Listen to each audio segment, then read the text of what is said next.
নমস্কার, জয়া হোম কিচেনে সকলকে স্বাগত। এই গরমের মধ্যে ডালের পাশে সকলেরই প্রিয় এক রেসিপি আজ শেয়ার করব, তবে একটু অন্যরকমভাবে। সম্পূর্ণ রেসিপিটি দেখবেন ও চ্যানেলটিকে লাইক শেয়ার সাবস্ক্রাইব করে চ্যানেলটির পাশে থাকার অনুরোধ রইল। আমি রেসিপিটি বানানোর জন্য নিয়ে নিয়েছি দুটো আলু। আলুটাকে ভালো করে ছুলে ধুয়ে পরিষ্কার করে নিয়েছি। এবার আমি ছোট ছোট করে কেটে নেব। আলু দুটো কেটে নিয়েছি। কেটে দেবো একটা বেগুন। এই গরমের মধ্যে প্রত্যেক দিন তেল মশলা জাতীয় খাবার খেতে কারোরই ইচ্ছে হয় না, তখন কয়েক মিনিটের মধ্যে এই রেসিপিটি বানিয়ে নিতে পারেন। সকলের পছন্দের সাথে সাথে স্বাস্থ্যকর ও খুবই স্বাদের হয় খেতে।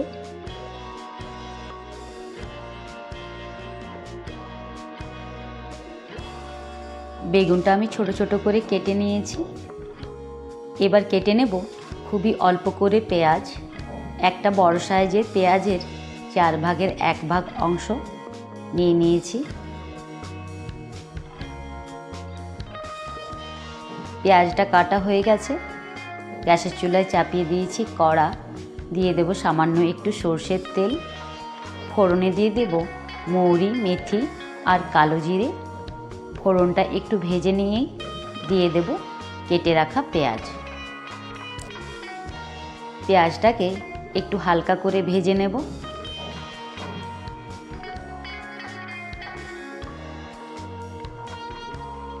পেঁয়াজটা ভাজা হয়ে গেছে। এবার আমি দিয়ে দেব কেটে রাখা আলু।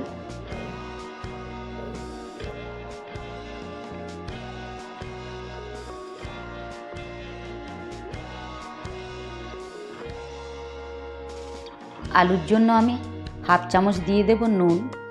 নুন দেওয়ার পর আলুগুলোকে হালকা করে ভেজে নেব।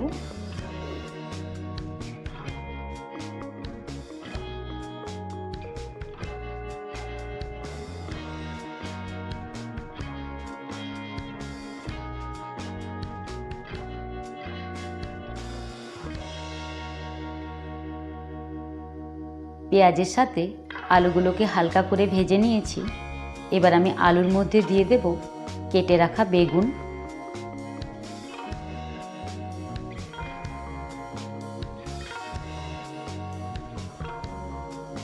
কেটে রাখা বেগুনগুলোকে দিয়ে 2-1 মিনিট আলু পেঁয়াজের সাথে আবারও ভেজে নেব।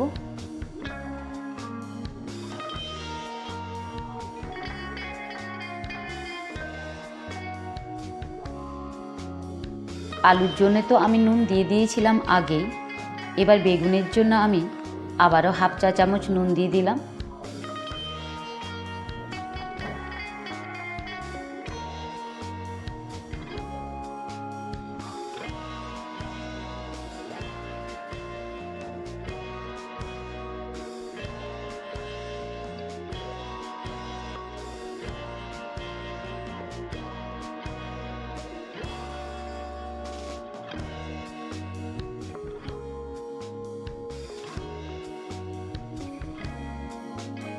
আলু আর বেগুন ভেজে নেওয়ার পর দিয়ে দেব 1/2 গ্লাস জল।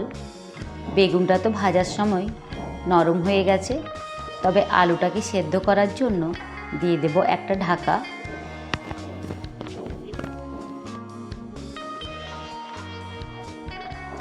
আমি একটা মিক্সির বাটির মধ্যে নিয়ে নেব 2 চামচ পোস্ত। দিয়ে দেব একটা শুকনো লঙ্কা।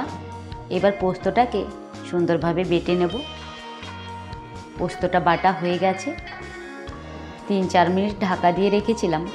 আলুগুলো সুন্দরভাবে সেদ্ধ হয়ে গেছে। এবার আলুগুলোকে আমি ভেঙে নেব। পোস্ত তো সকলেরই প্রিয়, তবে একই রকমের পোস্ত খেতে ইচ্ছে না হলে বেগুন আলু দিয়ে পোস্তর এই রেসিপিটি আমার মতো করে বানিয়ে নিতে পারেন। অসম্ভব সুন্দর হয় খেতে। গরম গরম ভাতের পাশে ডালের সাথে যদি এই পোস্ত থাকে, তবে তো আর কোনো পদেরই প্রয়োজন হবে না।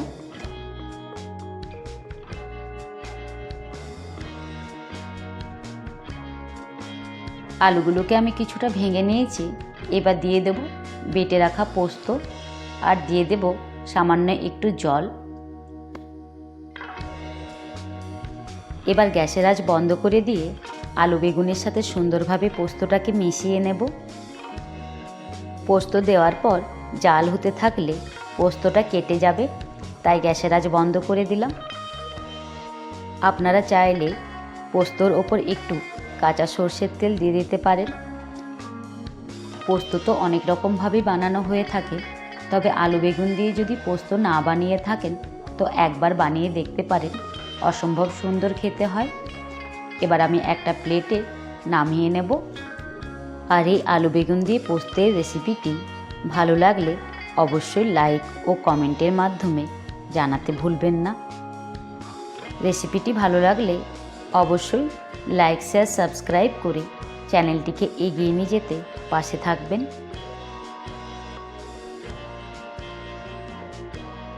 ধন্যবাদ সকলকে।